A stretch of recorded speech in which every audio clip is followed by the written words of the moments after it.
Hello students, आज हम करेंगे चैप्टर नंबर 3 क्लास 10 साइंस की एनसीईआरटी की एक्सरसाइज। इससे पहले जो क्लास थी हमने उसमें चैप्टर 3 के जो ब्लू बॉक्सेस के क्वेश्चन थे एनसीईआरटी के वो डिस्कस किए थे। आज हम उसकी बैक एक्सरसाइज को डिस्कस करने वाले हैं। तो जो पेज नंबर है आपका बैक एक्सरसाइज का वो है पेज नंबर 56। ठीक है, फर्स्ट क्वेश्चन देखिए। 4 सॉल्यूशन आपको दे रखे हैं और ये बताया है कि इनमें किस पेयर में डिस्प्लेसमेंट रिएक्शन होगी। जहां भी डिस्प्लेसमेंट रिएक्शन से रिलेटेड क्वेश्चन आ जाए तो आपके माइंड में एक्टिविटी सीरीज या रिएक्टिविटी सीरीज होते हैं वो आ जानी चाहिए, क्योंकि वहीं से पता लगता है। क्योंकि आपने एक थ्योरी पढ़ी है कि हाई रिएक्टिव ही लेस रिएक्टिव को डिस्प्लेस कर सकता है, लेस रिएक्टिव हाई रिएक्टिव को डिस्प्लेस नहीं कर सकता। तो जो 4 ऑप्शन इस पहले क्वेश्चन में दे रखे हैं वो पहला है NaCl सॉल्यूशन और कॉपर मेटल। क्या कॉपर मेटल NaCl सॉल्यूशन में से सोडियम को डिस्प्लेस करेगा? देन आंसर इज नो, क्योंकि कॉपर तो बहुत कम रिएक्टिव है compare to sodium. Second option magnesium chloride solution and aluminium metal. तो एल्यूमिनियम भी मैग्नीशियम से लेस रिएक्टिव है, ये भी डिस्प्लेस नहीं कर पाएगा। थर्ड देखिए iron solution and silver metal. Silver तो बहुत नीचे है रिएक्टिविटी सीरीज में, वो आयरन को डिस्प्लेस नहीं कर सकता। लास्ट देखिए silver nitrate solution and copper metal. अब यहाँ देखिए कॉपर सिल्वर से हाई रिएक्टिव है, तो कॉपर इजिली क्या कर देगा, सिल्वर को डिस्प्लेस कर देगा। तो इसलिए जो फर्स्ट क्वेश्चन है इसका जो ऑप्शन सही है वो है लास्ट ऑप्शन डी। तो आपके पास अगर एनसीईआरटी आप लेके बैठे हुए साथ में तो मार्क कर लीजिए, आंसर इज डी। और रीजन में भी आप लिख सकते हो, रीजन भी लिखना है कि because copper is more reactive than silver. Second question देखिए, which of the following method is suitable for preventing an iron frying pan from rusting. Frying pan लोहे की वो चीज जो आप गैस पे खाना बनाने के लिए जो कढ़ाई टाइप होती है छोटी, उसको पैन बोलते हैं, उस पे जंग लगने से बचाने के लिए आप क्या करोगे? देखो पहला ऑप्शन है ग्रीस लगाओगे। अब ग्रीस तो आप लगा नहीं सकते, आपको उस पे आग पे रखना है, खाने की चीज भी उसके अंदर डालनी है, तो ग्रीस तो ना लगाएंगे उसके अंदर। पेंट नहीं कर सकते क्योंकि गर्म होके पापड़ी बन के वो भी उतर के नीचे गिर जाएगा। तीसरा है apply a coating of zinc. ये सबसे सही ऑप्शन होगा, क्योंकि फोर्थ तो वैसे भी क्या है, all of the above. All of the above तो है ही नहीं, क्योंकि पहले तो ऑप्शन तो गलत हो चुके हैं। तो आंसर जो है वो थर्ड है। क्यों? क्योंकि जिंक की लेयर चढ़ाई जाती है। जिंक जो होता है जल्दी से मॉइस्चर के साथ जो है एयर के साथ जल्दी से रिएक्ट नहीं करता, इसलिए जो लेयर है वो जिंक की चढ़ाई जाती है प्रिवेंट करने के लिए। तीसरा देखिए, कोई एलिमेंट है जो रिएक्ट करता है ऑक्सीजन के साथ एक ऐसा कंपाउंड देने के लिए जिसका मेल्टिंग पॉइंट बहुत हाई है, और ये कंपाउंड वाटर में सोल्यूबल भी होता है। तो कौन सा कंपाउंड होगा? तो देखो ध्यान से, कार्बन, सिलिकॉन और आयरन। इनमें कार्बन और सिलिकॉन जो है वो तो नॉन मेटल की प्रॉपर्टी रखते हैं, मेटलॉइड की प्रॉपर्टी रखते हैं। आयरन जो है उसका कोई भी कंपाउंड वाटर में सोल्यूबल नहीं है, तो सिर्फ हमारे पास ऑप्शन बचता है ए, कैल्शियम। कैल्शियम का जो कंपाउंड है वो होगा जब वो किसके साथ रिएक्ट करेगा, ऑक्सीजन के साथ। तो कैल्शियम जब ऑक्सीजन के साथ रिएक्ट करेगा तो जो चीज आएगी बनके वो होगी कैल्शियम ऑक्साइड। और वही कैल्शियम ऑक्साइड किसमें सोल्यूबल होता है, वाटर में सोल्यूबल होता है, क्योंकि वो कैल्शियम हाइड्रोक्साइड बना लेता है, जिसको आप वाइट वॉश वगैरह में यूज करते हो। तो इसका आंसर रहेगा ए, कैल्शियम। फोर्थ क्वेश्चन देखिए, food can coated with tin not with zinc because. क्योंकि टीन कम रिएक्टिव है जिंक से, इसलिए टीन से कोट किया जाता है। देखो इसमें 4 ऑप्शन है कि जिंक कॉस्टलियर है, जिंक का मेल्टिंग पॉइंट ज्यादा है, जिंक ज्यादा रिएक्टिव और जिंक लेस रिएक्टिव है। तो आंसर है जिंक ज्यादा रिएक्टिव होता है टीन के कंपैरिजन में, इसलिए खाने की चीज के अंदर जो है वो टीन यूज किया गया है जिंक के कंपैरिजन में। तो आंसर इज सी। अब देखिए क्वेश्चन नंबर 5। पहले तो क्वेश्चन नंबर जो 4 थे वो एमसीक्यूज थे हमारे पास, जिनका हमने डिस्कस किया। मैं फिर भी रिपीट कर देता हूँ। फर्स्ट का आंसर इज डी, सेकंड का आंसर सी, थर्ड का आंसर ए और फोर्थ का आंसर सी। अब देखिए क्वेश्चन नंबर 5। आपको एक हथौड़ा दिया गया है, एक बैटरी दी गई है, एक बल्ब दिया गया है, एक वायर दी गई है और एक स्विच दिया गया है। सबसे पहला question, how could you use them to distinguish between samples of metal and non metal. आप मेटल और नॉन मेटल के सैंपल्स को कैसे पहचानोगे इनकी हेल्प से। चीजें क्या क्या दे रखी हैं, hammer, battery, wire, switch, bulb. 5 चीजें आपको दे रखी हैं, आपको इनकी हेल्प से जो है पता लगाना है किसका, मेटल नॉन मेटल का। देखो ओरली हम बात करते हैं पहले। हथौड़ा है, मेटल नॉन मेटल दोनों के टुकड़ों को आप हथौड़े के साथ स्ट्राइक कीजिए, अगर वो टुकड़े शीट में कन्वर्ट हो जाते हैं तो ये प्रॉपर्टी मेटल के पास होती है, जिसे आप क्या बोलते हो, मैलिबिलिटी। तो वो टुकड़ा किसका होगा, मेटल का। लेकिन अगर हथौड़े से स्ट्राइक करने पर, चोट मारने पर वो टुकड़ा टूट जाता है तो वो है ब्रिटल नेचर, और वो किसका होगा, नॉन मेटल का। तो पहली चीज तो क्लियर हो गई। आप हैमर के हेल्प से भी जो है पता लगा सकते हो। तो आप क्या लिखोगे, स्ट्राइक विद हैमर। पहला जो ऑप्शन होगा हैमर की अगर हेल्प ले तो आप लिखोगे strike with hammer if sample converted into sheet, then it is metal, and if it breaks down then it is non-metal। ये एक ही आंसर चल रहे हैं। अब दूसरे ऑप्शन में आपको 4 चीजें दी गई हैं। देखिए आपको बैटरी है, ये बैटरी है, इसके साथ आपने एक बल्ब जोड़ दिया, एक स्विच लगा दिया, और बाकी वायर्स है, बीच में वायर्स का एक टुकड़ा छोड़ दिया यहाँ पे। इनकी हेल्प से कैसे पता लगाओगे, तो एक सिंपल सी प्रॉपर्टी आपको पता है, metal is the good conductor of electricity and non metal is the bad conductor of electricity. ये आपको पता है ऑलरेडी। तो उसी प्रॉपर्टी का आप यहाँ यूज करने वाले हो। अगर ये वायर देखो बीच में जुड़ी नहीं हुई हो, जब तक तार जुड़ेगी नहीं तो बल्ब जलेगा नहीं, तार टूटी हुई है बीच में। अगर आपने मेटल का टुकड़ा यहाँ लगाया और बल्ब जल गया, सॉरी अगर आपने एक सैंपल यहाँ लगाया और बल्ब जल गया, तो इसका मीनिंग है वो सैंपल तो गुड कंडक्टर का, लाइट पास हो गई सैंपल में से, तो फिर वो सैंपल किसका हुआ, मेटल का। लेकिन अगर टुकड़ा जो सैंपल का आपने यहाँ लगाया, बल्ब फिर भी नहीं जलता, तो इसका मीनिंग है फिर आपने क्या लगाया है, नॉन मेटल लगाया है आपने। ठीक है, तो आप कैसे लिखोगे, इसमें आप लिखोगे सेटअप द अरेंजमेंट, उसके बाद insert the sample between gap. ये जो गैप है इसमें सैंपल इंसर्ट करें। इफ बल्ब ग्लोज, अगर बल्ब जो है वो क्या करना शुरू कर देता है, ग्लो करना शुरू कर देता है, बल्ब जो है आपका वो जलना शुरू कर देता है, then sample is of metal. And if bulb does not glow then sample is of non-metal। तो ये तरीके हैं पता लगाने। इसी के सेकंड पार्ट में भी आपसे कुछ पूछ रखा है, assess the usefulness of these tests in distinguish between metal and non-metal। क्या ये टेस्ट जो है मेटल नॉन मेटल का पता लगाने में पूरे यूजफुल है? देन आंसर इज नो, क्योंकि हमारे पास कुछ एक्सपेक्टेशंस भी हैं, सॉरी हमारे पास कुछ एक्सेप्शनल भी हैं। एक्सेप्शनल कैसे, ग्रेफाइट क्या है, non metal but still good conductor of electricity.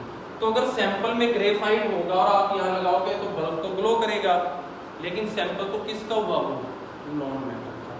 तो इसलिए ये जो टेस्ट है पूरी तरीके से क्या नहीं है, सही नहीं है। तो सेकंड में हम लिखेंगे देयर आर, बी में हम लिखेंगे there are some exceptional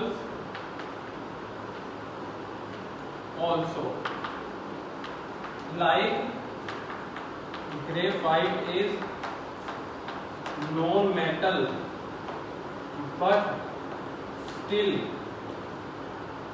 good conductor of electricity. फिर भी क्या है, गुड कंडक्टर है किसका, वो इलेक्ट्रिसिटी। तो ये था क्वेश्चन नंबर 5 आपके पास, ठीक है।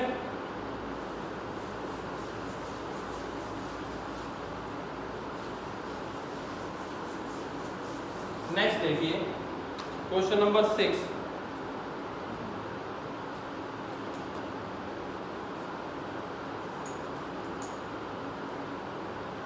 एम्फोटेरिक ऑक्साइड कौन सी होती है, दो एग्जांपल दें। देखो ये हमने डिस्कस किया था, वो ऑक्साइड जो दोनों तरह की जो है वो क्या रखती है, प्रॉपर्टी रखती है, दोनों तरीके का नेचर शो करती है, बिहेवियर शो करती है, एसिडिक भी और बेसिक भी। तो हम लिख सकते हैं metal oxide which shows both, 6 के आंसर में कर रखा है वैसे पहले हमने, metal oxides which shows both acidic as well as basic behavior are known as amphoteric oxide. तो हम क्या बोलेंगे, एम्फोटेरिक ऑक्साइड बोलेंगे, जो दोनों तरीके का बिहेवियर शो करती है, एसिडिक भी और बेसिक भी। एग्जांपल की बात करें तो हम जिंक ऑक्साइड और एल्यूमिनियम ऑक्साइड, ये दो एग्जांपल आपको इसके देनी है जो उन्होंने पूछ रखा है आपसे। 7, दो मेटलों के नाम बताइए जो हाइड्रोजन को डिस्प्लेस कर देती है और दो ऐसी जो डिस्प्लेस नहीं करती। डिस्प्लेस वर्ड आते हैं वही सेम चीज, जो हाइड्रोजन से ऊपर होंगी रिएक्टिविटी सीरीज में वो डिस्प्लेस कर देंगी, जो हाइड्रोजन से नीचे होंगी तो वो डिस्प्लेस नहीं करेंगी। तो किन्हीं भी दो का नाम हम लिख देते हैं। देखिए 7 के आंसर में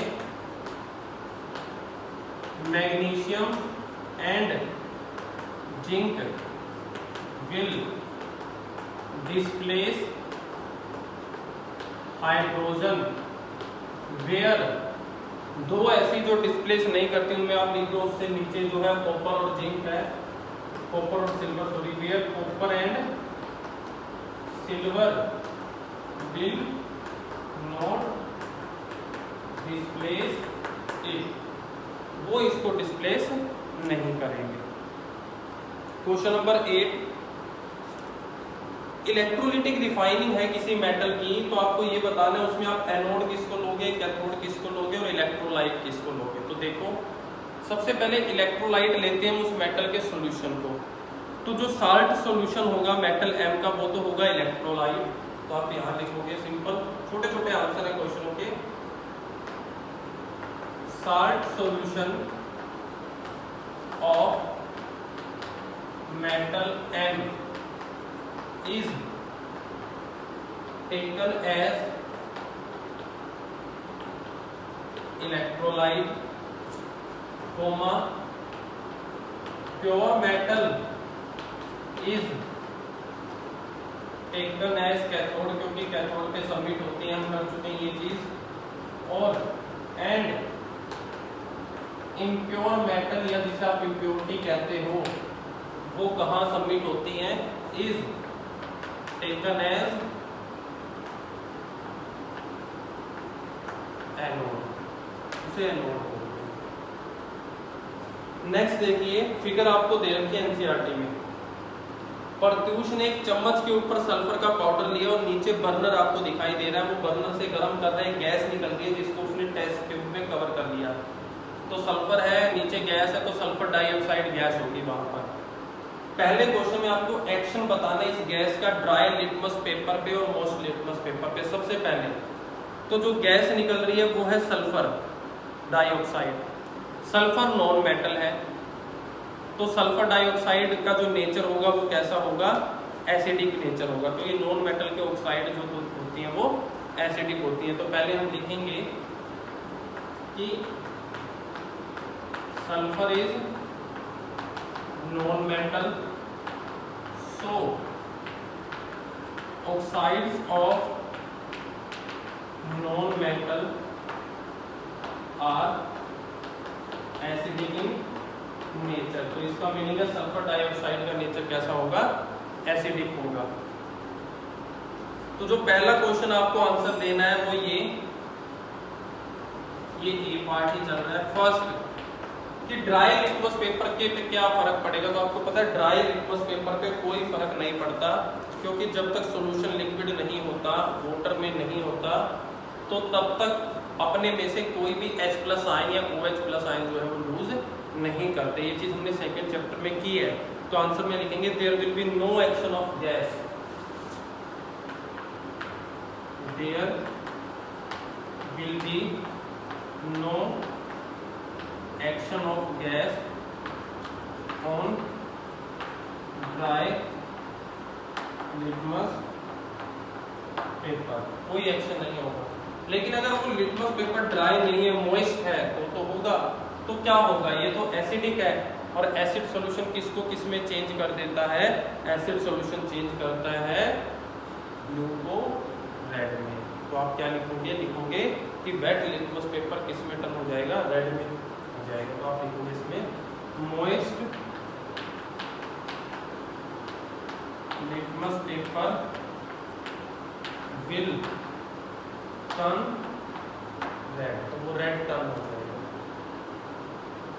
सेकेंड पार्ट में आपको एक बैलेंस केमिकल इक्वेशन लिख के दिखानी है जो यहाँ पर हो रही है। तो रिएक्शन किस किस के बीच में हो रही है, सल्फर के और ऑक्सीजन के। तो सिंपल सी इक्वेशन लिखनी है आपने, S जो सॉलिड फॉर्म में था, सल्फर, ऑक्सीजन गैस की फॉर्म में थी, तो जो सल्फर डाइऑक्साइड है वो गैस की फॉर्म में बाहर आ रही है। ये है सिंपल सी इक्वेशन जो आपको लिखनी है, S+O2 = SO।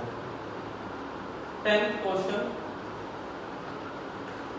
दो मेथड बताइए आयरन को रस्टिंग से बचाने के लिए। बहुत इजी क्वेश्चन है, बाय अप्लाइंग पेंट या फिर जिंक की कोटिंग के साथ। आप लिख सकते हो पहला बाय अप्लाइंग पेंट या दूसरा बाय गैल्वनाइजिंग कर दीजिए आप उसकी, ठीक है, जिंक की कोटिंग कर दीजिए आप। 11th क्वेश्चन, किस टाइप की ऑक्साइड बनती है जब नॉन मेटल ऑक्सीजन के साथ कंबाइन करते हैं। तो आपको पता चले दो तरीके की ऑक्साइड बनती है, एसिडिक भी और न्यूट्रल भी। तो आप यहाँ पे लिखोगे acidic as well as neutral oxides are formed when non-metal combines with oxygen। जब ऑक्सीजन के साथ क्या करते हैं, कंबाइन करते हैं, ठीक है। नेक्स्ट करते हैं क्वेश्चन, इजी क्वेश्चन है काफी। मोस्टली सारी चीजें आप थ्योरी वाली वीडियोस में कर चुके हैं, वही चीजें रिपीट हो रही है और लेंथी भी नहीं है। 1-1, 2-2 लाइंस के आंसर है मोस्टली सबके।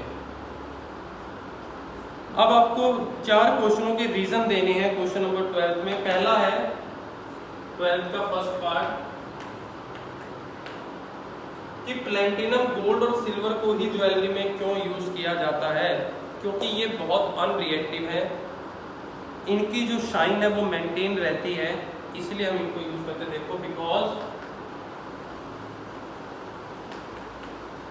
they are unreactive, so their shine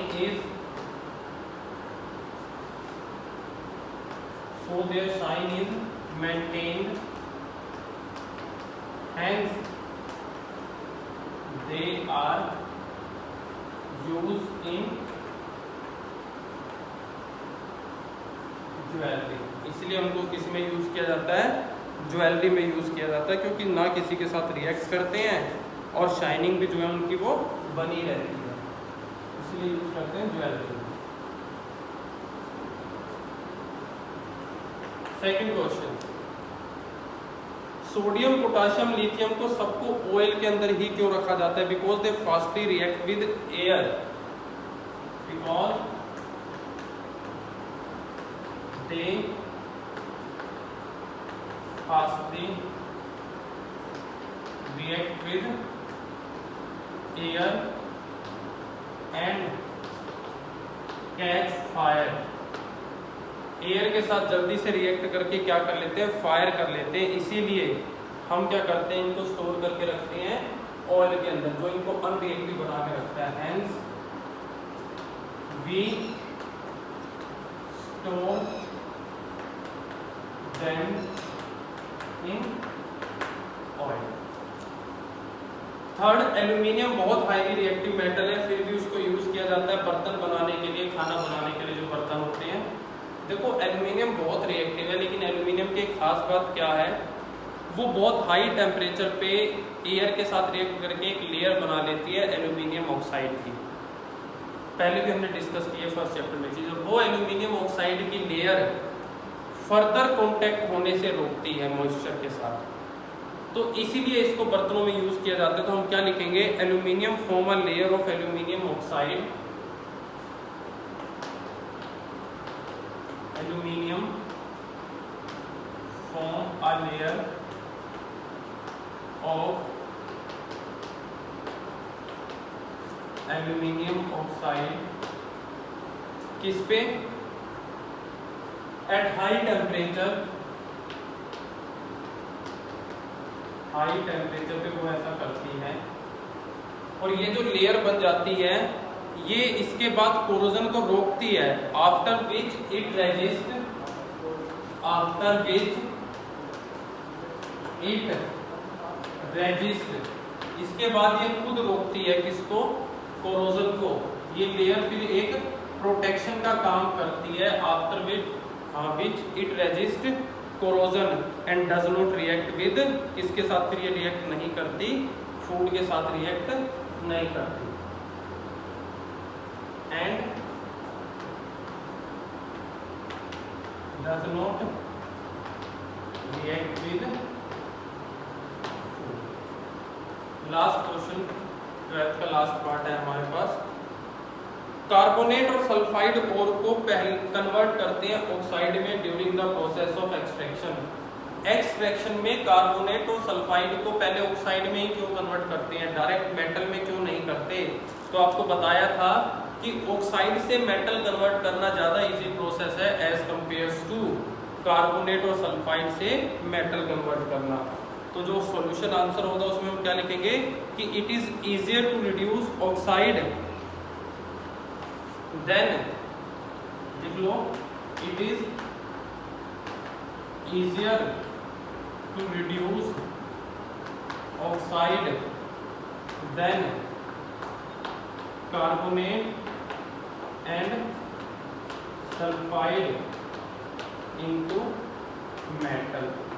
oxide easily metal में कन्वर्ट की जा सकती है एज कंपेयर्स टू कार्बोनेट और सल्फाइड को कन्वर्ट करने में। 13वां क्वेश्चन देखिए कि जो कॉपर के बर्तन होते हैं, तांबे के बर्तन होते हैं, उनको साफ करने के लिए नींबू या खट्टी चीजों का जूस यूज किया जाता है।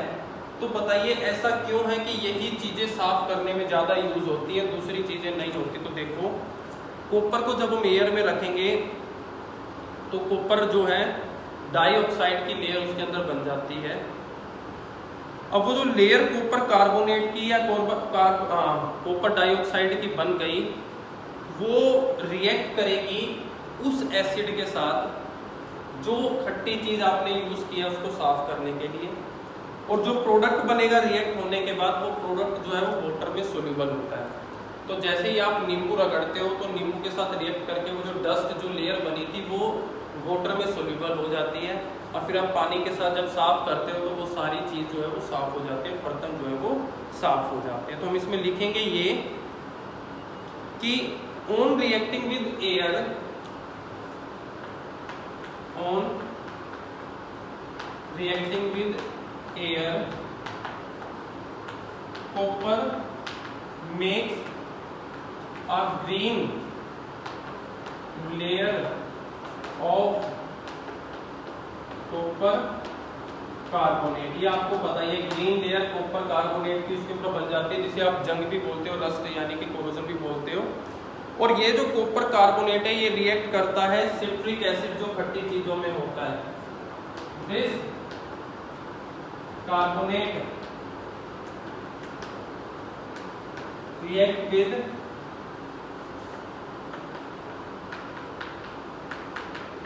सिट्रिक एसिड, किसमें जो प्रेजेंट है source substance, present in source substance. तो ये जो सिट्रिक एसिड हमने रिएक्ट करवाया स्टोर सब्सटेंस के साथ, क्या बना लेता है, टू फॉर्म सोल्यूबल प्रोडक्ट बनता है, सोल्यूबल कॉपर, नाम हो जाएगा इसका कॉपर सिट्रेट या टाइट्रेट। ठीक है, ये जो है वो सोल्यूबल होता है। उसके बाद आप hence vessel is cleaned by water, और वाटर के साथ फिर आप पानी डालोगे तो वो सोल्यूबल चीज जो है मिक्स होकर बाहर आ जाएगी। तो अगर रिएक्शन लिखनी है तो आप सिंपल लिख सकते हो copper carbonate plus citric acid, copper carbonate plus citric acid. तो ये रिएक्ट करके बना लेगा आपके पास कॉपर सिट्रेट, साथ में कार्बन डाइऑक्साइड और water, carbon dioxide plus water. ये है क्वेश्चन नंबर 13 हमारे पास।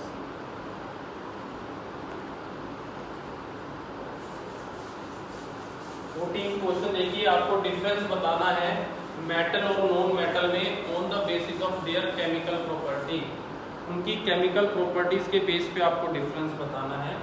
क्वेश्चन नंबर 14 में metal non metal chemical properties के बेस पे, ज़्यादा नहीं, 3 से या 4, 3 काफ़ी हैं, 3 डिफरेंस आप बता सकते हो। पहला तो जो मेटल होती है वो वाटर में से हाइड्रोजन डिस्प्लेस कर देती है, metal displace hydrogen from water. जो चीज़ मेटल कर रही है नॉन मेटल नहीं करती, तो यहाँ आप लिखोगे non metal does not displace hydrogen from water। ये सारी चीजें हमने की हुई हैं केमिकल प्रॉपर्टी में। दूसरा, मेटल जो है वो बेसिक ऑक्साइड बनाती हैं,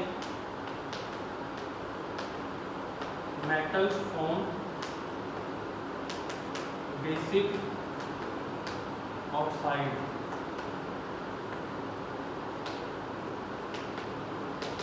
नॉन मेटल फॉर्म